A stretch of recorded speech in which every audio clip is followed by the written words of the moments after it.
Okay, obviously France in the 1920s and 30s has to be seen in terms of the international situation in Europe, and particularly the rise of fascism. I mean, it's easy to describe the 1920s and 1930s as the Europe of extremes, and that is certainly the case, and with the Soviet Union, but above all with the rise of the extreme right in Europe. By 1939, only in Central and Eastern Europe, only Czechoslovakia, which would soon be munched by Germany, had not. Only Czechoslovakia remained a parliamentary regime. And when you think of fascism, you obviously think of Mussolini and you think of National Socialism in Germany. But one must also remember that all of the other states in Central and Eastern Europe became authoritarian states, and parliamentary regimes disappeared one after another.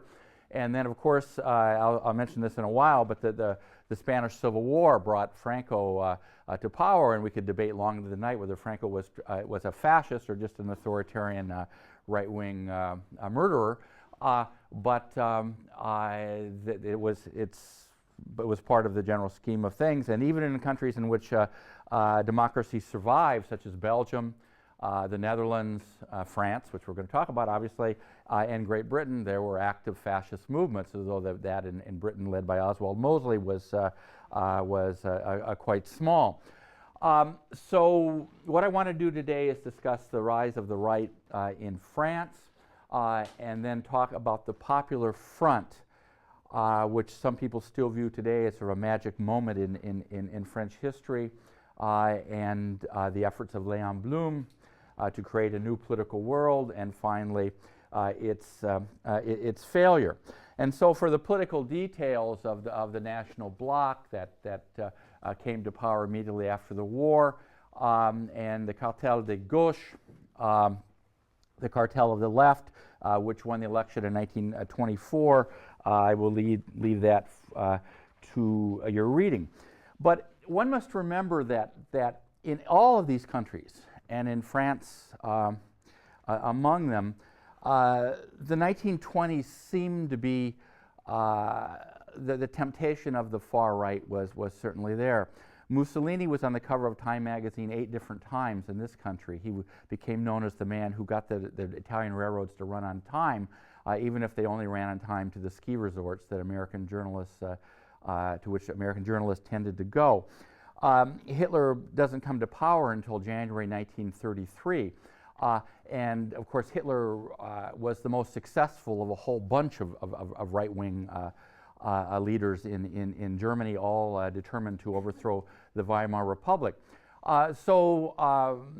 Too many people tempted, for example, by corporatism, the idea that somehow you could eliminate social strife by organizing industries in a vertical way.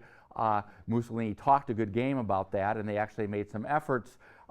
There was this flirtation, this temptation with the extreme right. In the case of France, what happens in the 1920s and 1930s, and particularly culminating on this day that I'll talk about, February 6, 1934, you can see the origins of that before World War I in Boulanger, and in the case of the anti-Dreyfusards. So fascism is a European phenomenon, and it became a French phenomenon as well. The kind of official spokesman to represent sort of the canon of fascist thought was Dru de la Rochelle. There's an extremely good biography of him, or several of him. He was a novelist whose life was obsessed with suicide, and he became the first sort of spiritual leader of French fascists. He wrote an autobiographical novel called the Gilles, which he praised fascism as being capable of effecting a spiritual revival of what he considered to be medieval Christianity. And this would be a theme that would be very important under Vichy in the collaborationist years of World War II as well.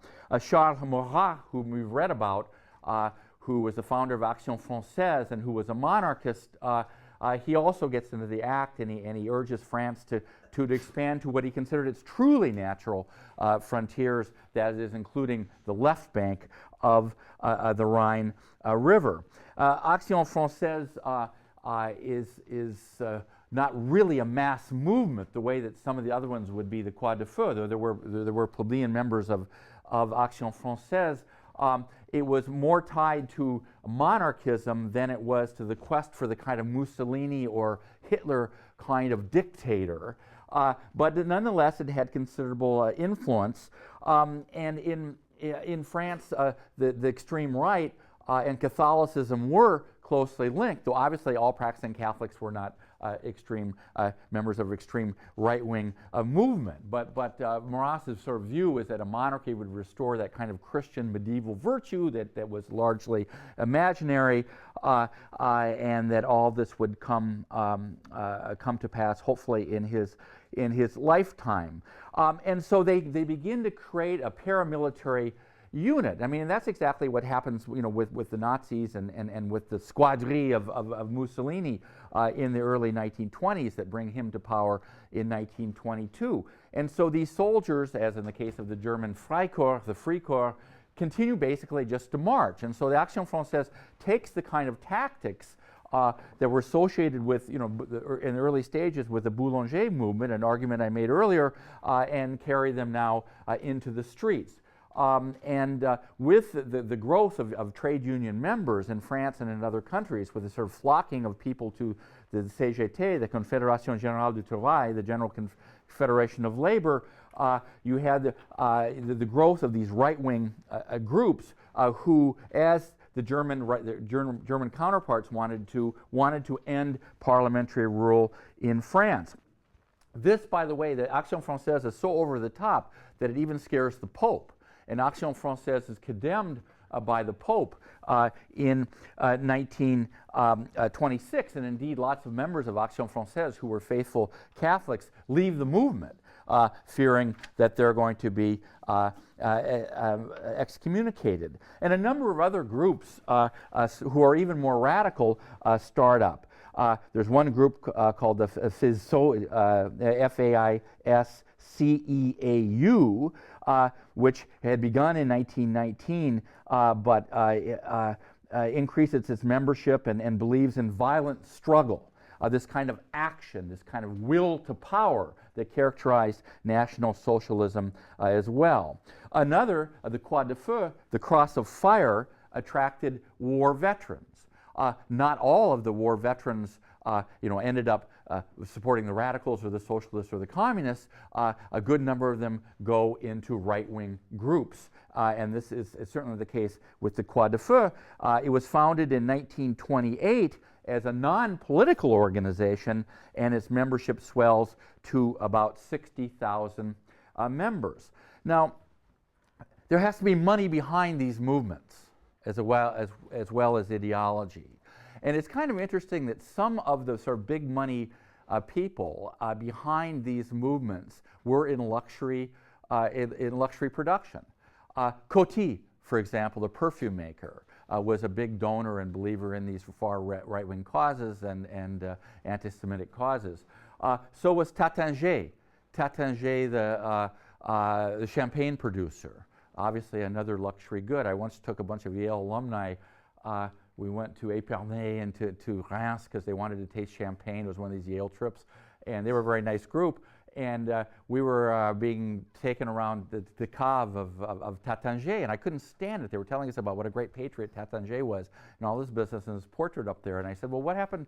What happened during the 1930s? I couldn't contain myself anymore. What happened in the 1930s and in World War II? And the woman looked terribly embarrassed and passed on to see if we would like to taste yet another glass of champagne, and the answer was a resounding yes.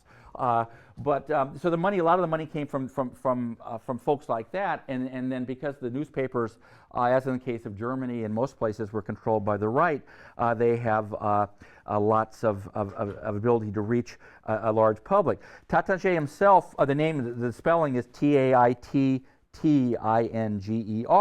He founds the Patriotic Youth Movement in 1924, which has by the end of the decade, 100,000 members. So these are not small groups. Now you have to, the attraction of particularly middle-class people to the far right is characteristic of Germany and Italy as well. And this too has to be seen in the context of the hard times of the 1920s and the 1930s. That Europe is basically in depression during the whole time, except for 1924 to the big crash in 1929. Eastern Europe is in depression, agricultural depression, very severe agricultural depression during the entire time.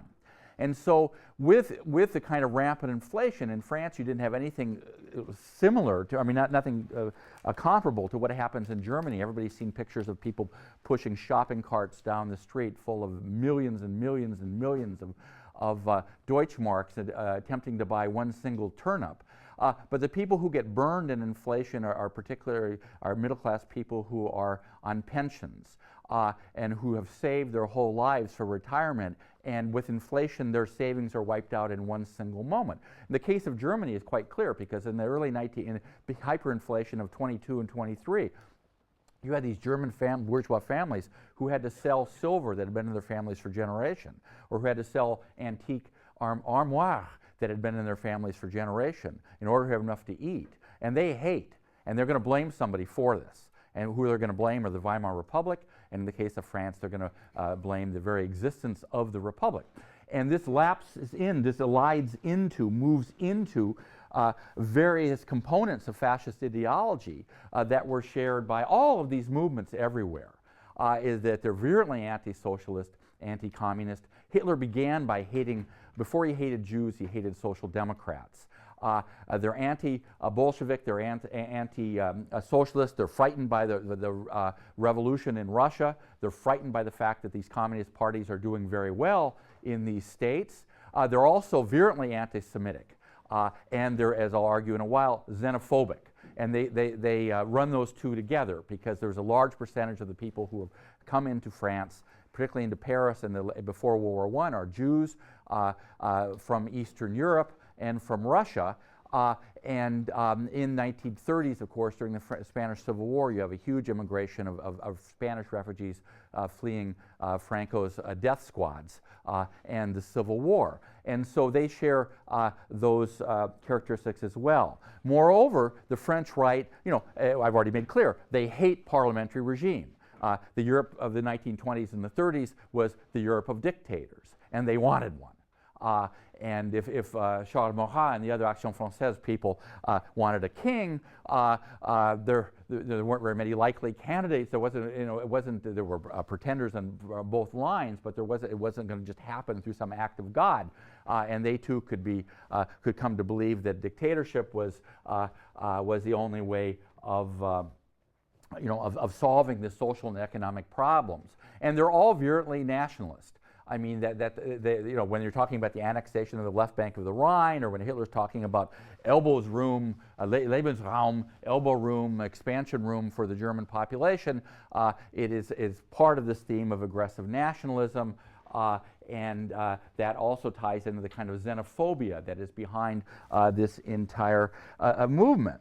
And so xenophobia emerges as a characteristic of the far right in France as well. Now, because the French population had stopped growing, constant theme, it only grows by 72,000 between 1931 and 1936.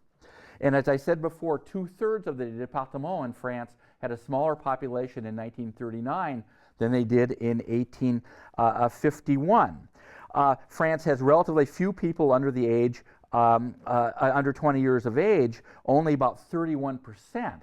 Which is extremely low percentage compared to countries that have a really high rate of population growth, and relatively more people who were elderly. And beginning in 1935, more people die each year in France, and not just in big cities, than are born there. So who makes up the difference? Well, Italians, 720,000 in France in 1936, Poles, 425,000, Spaniards, 255,000, and there'll be lots more by 1939 for obvious reasons, and Belgians, 195,000.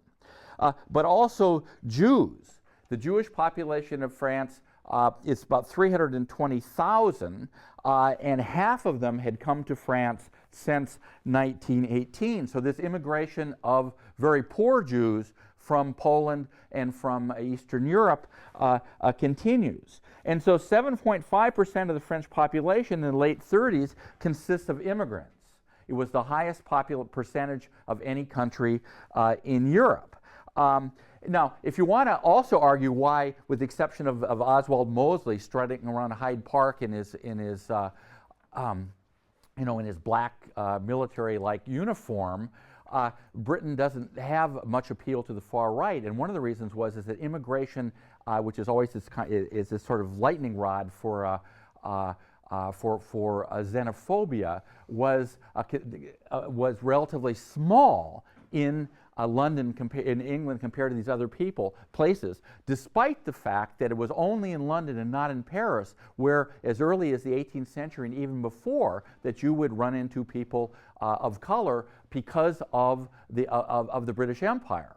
So xenophobia is seized upon by these parties as an issue to rally support in elections, but also on the streets. And if you think that's not the case now, look at the success of the National Front in the 1980s and 1990s in France, and the kind of violent discourse of the far right in France today, something to which we will come back to. Now, also, let me just say, and let me just add, that it's not that the parties of the left, too, are not exempt from xenophobia, but not to anywhere to the same extent that the parties of the far right built their base upon xenophobia. I have a former dissertation student who now teaches at Penn State who has a wonderful thesis on the police, the way they tracked immigrants who were supporters of the Communist Party in Paris in the 1930s. Particularly people from West Africa and from Guadeloupe. And so the flirtation of some immigrants to Paris, particularly people of color, with the far left, intensifies the hatred by the parties of the far right of immigrants. And their idea of what they called true France, that is, this true Catholic medieval France rooted in the soil, did not include in their fantasies of aggressive nationalism, did not include immigrants. This is, it's an obvious theme from the 1920s and 1930s. Though Hitler, with his own, not uniquely, but over-the-top, pernicious biological view of race, was the one who took it to its extreme, saying that he, the Führer, the leader, the equivalent of the Duce, that's what they called him in Italy, or the Cadillo in Spain, he would have the right to say who lives and who dies, who is part of the German Volk, the German people, and who is not. And of course, Hitler runs into some difficulty, very minor, with German population, because he begins to use euthanasia as a tool of the state and to kill people who are handicapped or mentally retarded, as well as Jews and gypsies and gays right along the way. And then a lot of Germans say, wait a minute, but these poor people who are mentally retarded that you're killing, or you're letting your doctors experiment on, they're real Germans. Do what you want with the others. Do what you want with the immigrant Jews, or the Jews who were born there and assimilated, but leave the real Germans alone. So, I mean, this is an awful kind of discourse even to consider, but it is really part of this great movement, this groundswell in France as well as in other countries against parliamentary rule. Now, this culminates, this is making a very long story short, but this culminates, of course, in February 6, 1934, and the Front Populaire, the Popular Front. A political scandal gives the extreme right an opportunity for action. Now, this is a country that had all these political scandals before that they had survived. and not just the Dreyfus affair, but the Vilson affair and all of this business that we talked about in the Panama Canal scandal that we talked about before that discredited the Republic. And so now the Republic accuses of not only being soft, not virile, full of sort of quarreling, rotating ministries, a weak system without a strong executive authority, but again of being corrupt. Andrew La Rochelle boasted, he says, the France of camping out, that is, getting up in the morning and plunging into frozen ponds in the Auvergne and being a Boy Scout and all of this stuff, will conquer the France of the apéro, that is, the drink after drink before meals. And the right has shouted, down with the France of the apéritif. What an idea, down with the France of the before meal drink. And as a matter of fact, during 1934, during the heyday, there were signs posted in cafes around the Chambre des Députés, around the Palais Bourbon, that said, no deputies served here. We want people who are against the Republic to come in and drink here. We don't want people who represent the Republic. And the police make it very difficult to they look the other way as these sort of right-wing groups mobilize their forces in the streets. I mean, and again, I said this before, but it's true. You look at the whole period, 1914 to 1944-45, as a 30 years war, because basically Europe is still at war. And it's a war waged on different levels, an intellectual level, a newspaper violent headlines level, and battles in the street. And you know, these people are playing for keeps. A very shady character called Serge Stavisky, played by Jean-Paul Belmondo in the film, was a Ukrainian Jew who had come to France with his family as a small boy. He made his living basically by cheating people. He was a con guy. His father committed suicide out of shame for the way that his son made his income. One of his cleverest projects, but most ill-fated, was involving the sale of municipal bonds in that Basque town of Bayonne, down near the Spanish border, in the Pyrenees Atlantique, in the Basque country, in southwestern France. There was a dummy company that had been created to cover up the operation, and lots of reputable insurance companies had invested and lost a lot of money. Stavisky had a lot of money because of this, and he loved the good life. He loved fast cars, he loved fancy women, and he loved spending other people's money. He loved great restaurants, having 36 roses delivered to his chosen lover of the evening, etc., etc. But gradually it all collapses on his head. And in December 1933, he flees to the Alps near Chamonix, and he rents a villa. You didn't just flee to a small room in L'Avanche or someplace like that. You had to have a villa and let people know that you're still living very well. And revelations pile up one after another. A minister of the government had written an enthusiastic letter recommending the bonds. But Stavisky had been protected by an obliging state prosecutor who happened to be the brother-in-law of the prime minister, a forgettable character called Camille Chanton. And so Action Française's newspaper has a big headline on the 7th of January, 1934, down with the thieves, or urging a large protest against the Chamber of Deputies. The police are on Stavisky's trail. They arrive in Chamonix. They find out what man carrying lots of flowers and dressed in white has rented a villa up in the hills, and they get, as they're moving in to arrest him at this villa, he blows his brains out. And this bursts into a full-fledged political crisis that came close to bringing down the Republic. Now, the police didn't bother to call a doctor until they were sure that Stavisky was dead. And this raises all sorts of concern because of the obvious issue that he might reveal highly placed people with whom he was working. He left a suicide note signed to his son, signed "Your Unhappy Daddy," and it might have been forged. There was something not quite right about the writing. That Stavisky was a Jew caused all of the, and he might have been, something else, but he happened to be a Jew, caused the right-wing organizations to go wild, and the demonstrations became nothing less than an attack on the Republic, and demonstrations turned into riots, particularly after another minister is implicated in the scandal, and Chauton bags it on the 27th of January. And there's another coalition government, yet another one that's caused to come into existence. Shakespeare's play Coriolanus, a play that has strong authoritarian implications, was wildly applauded at the Comédie Française, and the young patriots vow to sweep away the Socialist Party, the Communist Party, and dirty Jewish finance. The prefect of police is a guy called Jean Chiappe, C-H-I-A-P-P-E. He appeared quite unconcerned with the right-wing riots in the streets, but he ordered the bashing of any left-wing heads that could be seen.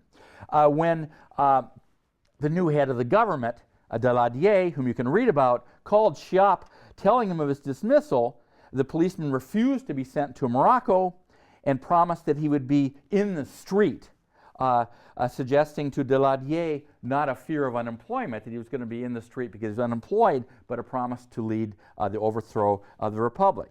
And on February 4th, 1934, every right-wing group plans to meet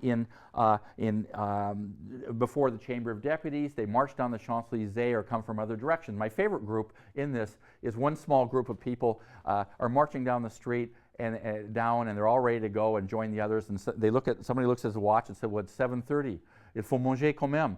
And so they leave. And they say it's time to eat. And so they leave the demonstration to go eat, and then they miss the whole thing because they're having some sort of lavish meal someplace. I wouldn't have been in a right-wing demonstration, but I would have left to go eat as well. And so what happens is they go charging across the Seine River. They're trying to literally overthrow the Republic. There are debates whether it was a real coup d'etat attempt, an overthrow, or whether they're just demonstrating. The police batter them back. I have an uncle who was a communist who was doing a psychoanalytic training in Berlin in those days, and was a very active communist, and he claims to have been in a counter-demonstration and to have been grazed by a bullet because the communists were there as a counter-demonstration, and I don't know, his stories became more and more lavish over the years, but he was a wonderful man, and he probably was there. So there were 14 demonstrators killed and several thousand injured. So this is a very big event, and several hundred policemen also were hurt. Daladier resigns on February 8th, but the big significance of this event was that this is a real attempt to overthrow the Republic, and on February 12th, the largest demonstrations in French history until 1968 occurred in every single prefecture in France outside of 2 or 3 in defense of the Republic. And the Popular Front, that alliance between the radicals, whom you remember are socially moderate but very anti-clerical, but they have lost their raison d'etre a little bit, the socialists and the communists.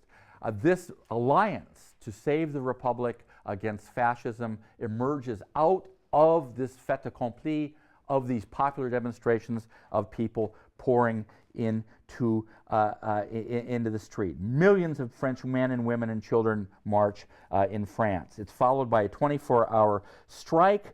The Stavisky affair was kept alive by the discovery of the mangled body of the public prosecutor of the Paris court, which had been tied down on the railroad tracks so that he was caught by the 512 train between Paris and Dijon and cut in half. The Republic seemed to have a new lease on life, but as one of its critics said, it could also be called a new lease on death. But something had been changed because the 3 major parties had been frightened. Now, in 1920, you will know, you will remember that at the Congress of Tours, the Communist Party split away from the Socialist Party. And the Communist Party retained some elements of that old Guedist party that you remember that I'd be discussing before World War I. I was not discussing before World War I, but we discussed it before we got to World War I. In that it was a sort of top-down organization, the democratic centralism, decisions made at the top, and then informing the party faithful of what they would be, was an essential part of that. In 1921, 22, and 23, mostly 22, 23, if I remember correctly, the communist intellectuals were thrown out of the party. The Communist Party quite slavishly obeyed every order that came from Moscow. Its leaders were miners like Torres or industrial workers. But because they provided very good social services, particularly in the Red Belt, those suburbs around Paris, had the prestige that long predated the heroic role of communist resistance in World War II. But they considered Leon Blum and the Socialist Party to be anathema. For one thing, Blum was a bourgeois himself, and the Socialist Party was willing to compromise with other parties, was reformist party in the tradition of Jean Jaurès. Leon Blum, who was born on the Rue Saint-Denis in Paris, there's still a plaque there, was an intellectual. He was a literary critic. He was a writer. He had written a pamphlet called On Marriage, which was considered scandalous before World War I, in which he said it was okay not to marry, but simply, be with somebody, and all of that for a long period of time. It was a recognition of the fact that in many places people weren't married, simply lived together, and particularly in large cities, and particularly in Paris. And when Jaurès was killed on the 31st of July, 1914, Leon Blum was the logical successor of Jaurès. He had an ability to bring people in a room and to get them unified, and he becomes the dominant figure in the Socialist Party. But Leon Blum, there was something else about him that mattered as well in the Popular Front and the France before that, is that Leon Blum was also Jewish. And then one thing that you heard from 1934, 1935, 1936 is well-dressed students, probably from the Fac d'Assas in Paris, right-wing students shouting, "Better Hitler than Blum." And at one point, Leon Blum was pulled out of his car on the Rue des Écoles near the Sorbonne and almost beaten to death by right-wing thugs. Leon Blum was Jewish. Now, and he was an intellectual. So the Communist Party, in a way, was the case of the tail wagging the dog, because it was the communist militants that really demanded that there be a block against fascism. But the Communist Party finds itself allied with the Socialist Party. And these are not small numbers. The number of people in the Communist Party, by 1936, there were 330,000 members of the Communist Party. And again, I mean, they're particularly powerful in the Red Belt around Paris, but big influence in places like the Allier and the Nièvre, in the Bourbonnais, essentially, in the industrial regions of the north. They do very, very well.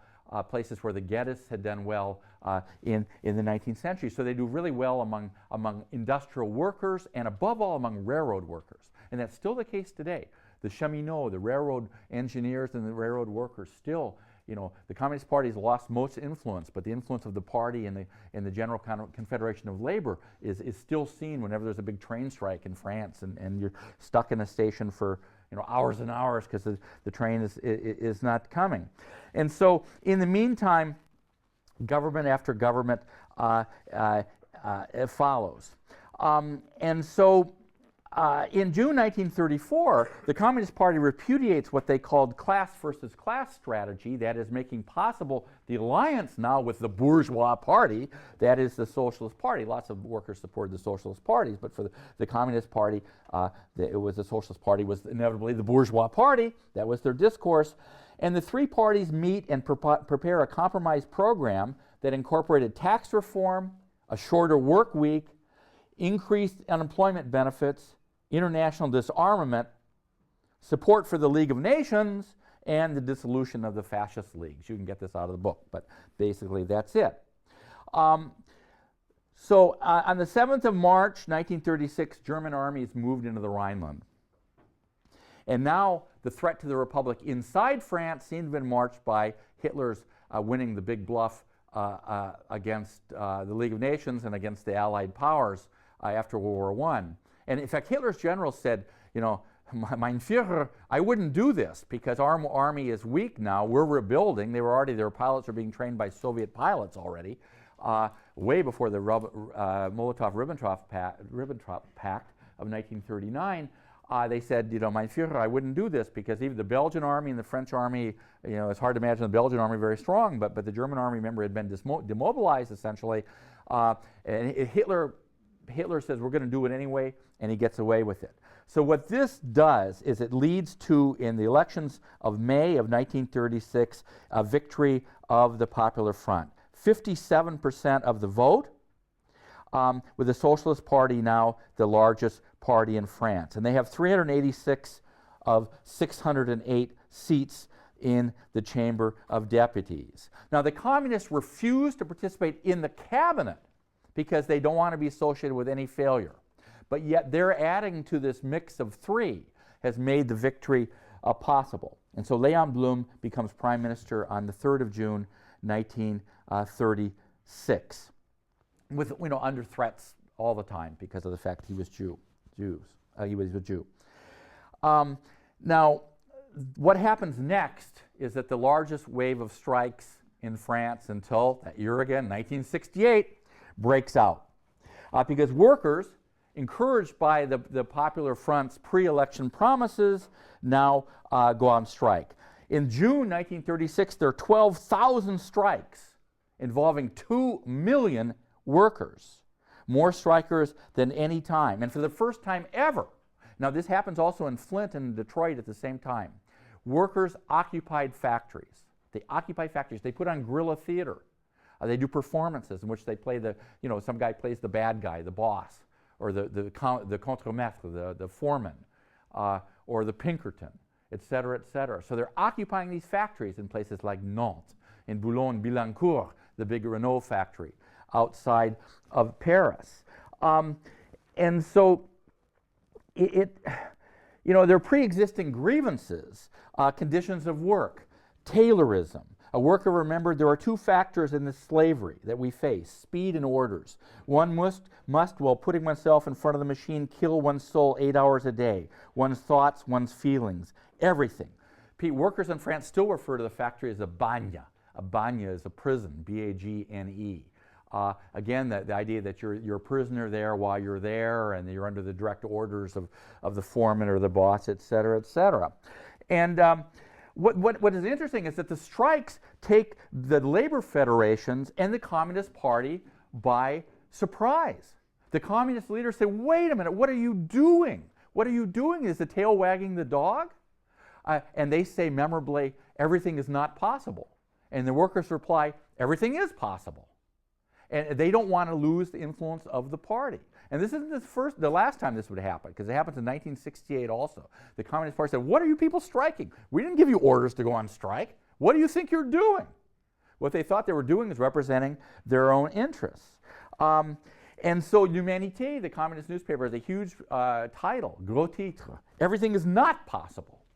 But now, should Leon Blum have called on the workers and the peasants to initiate a more radical form of Popular Front? Well, probably not.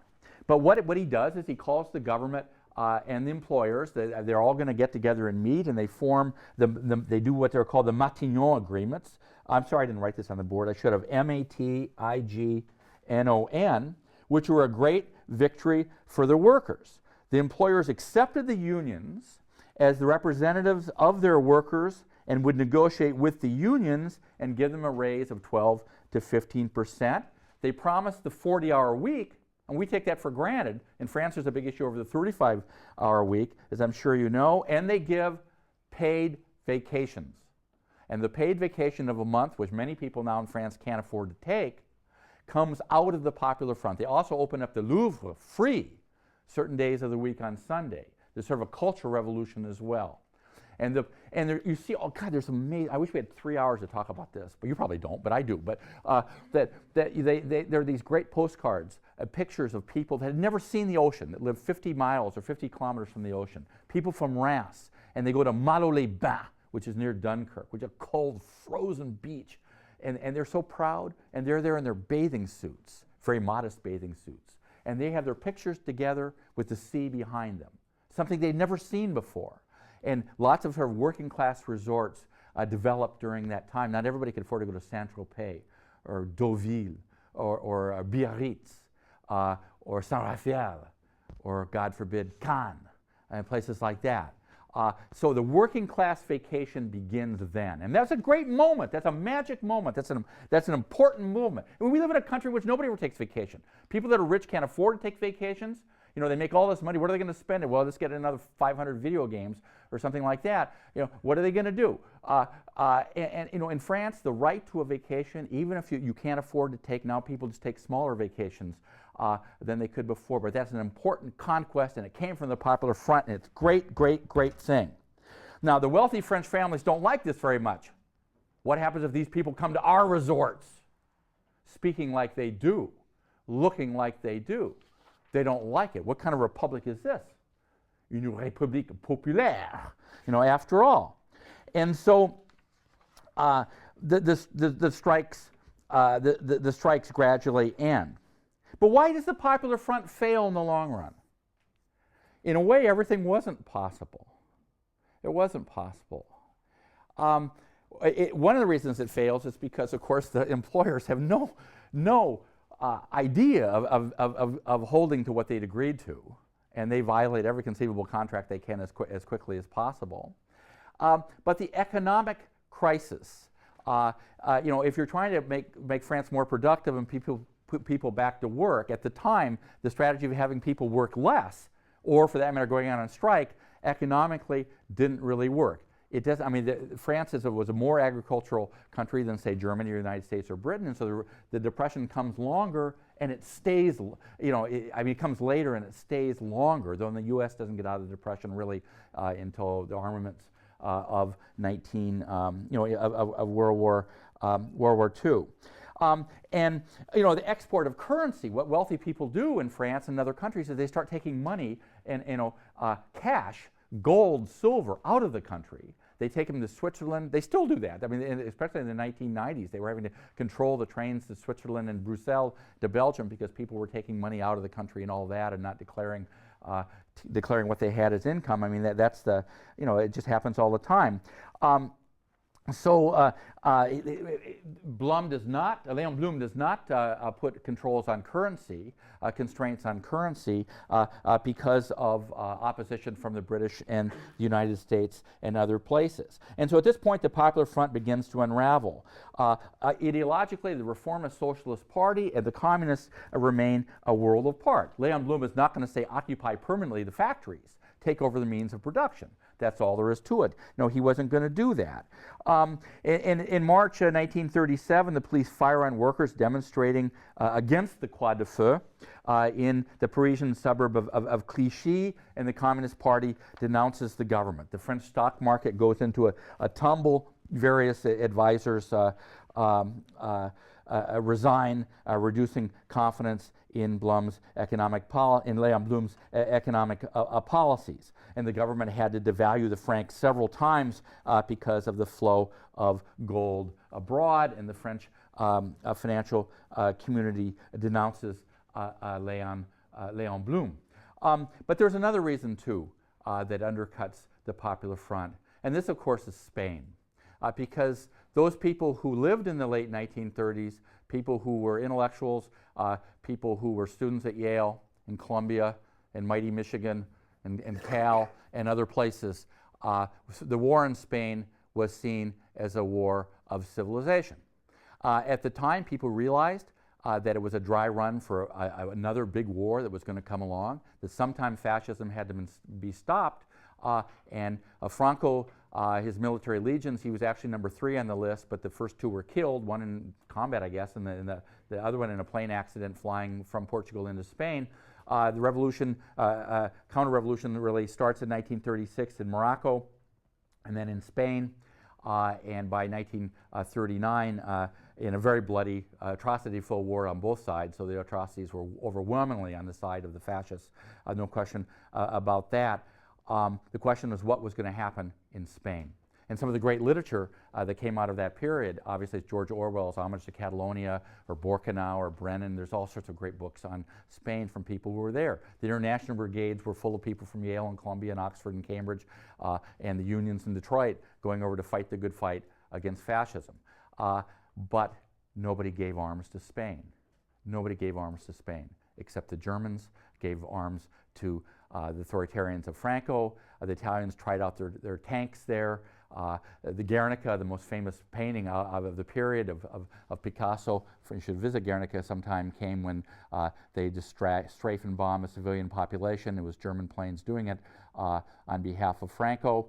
And Leon Blum goes to the Place de la République, and there are thousands and thousands of people, and they're screaming, "Arms for Spain, arms for Spain, arms for Spain." And with tears pouring down his cheeks, he said, "I can't, I can't." Well, why couldn't he? Because the British and the Americans didn't want him to do that. They viewed, they viewed this as being an internationalization of a war which had already become internationalized. And Spain did not get the weapons it needed to survive, and Franco's regime lasts until 1975, November 1975, when he finally expired. The war, that was the war in Spain was one of those moments. You can look back, and I already suggested this, that maybe if they'd stopped Hitler, when they invade the Rhineland, maybe history would have been different. Could have been. You never know. And maybe if they stopped Franco in 1936 to 1939, and in doing so stopped the Germans and Italians, maybe history would have been different, and all of these 50, who can count 50 million or 60 million or people who died wouldn't have died. Who knows? It's looking back. But so far as the Popular Front, it survived, but in name only, until 1939. The economic crisis, the strike movement and all of that, which in a way was counterproductive, and the War of Spain and the international situation came to represent, to bring about the defeat of this government. And Leon Blum, as most of you know, ends up in jail. He's lucky during Vichy not to have been assassinated. He survives, or not to have been murdered or executed. He survives the war and is active in politics again at the very beginning of what would become the Fourth Republic. But we live in a world of nostalgia, of historical nostalgia too.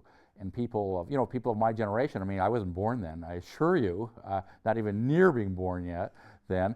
But we grew up listening to tales of Spain and arms for Spain. And if one lives in France, lots of the things that are good about France and the sort of the protective state in giving people the right to decent conditions, decent health care, museums that are actually open, and paid vacations are something that came out of that period.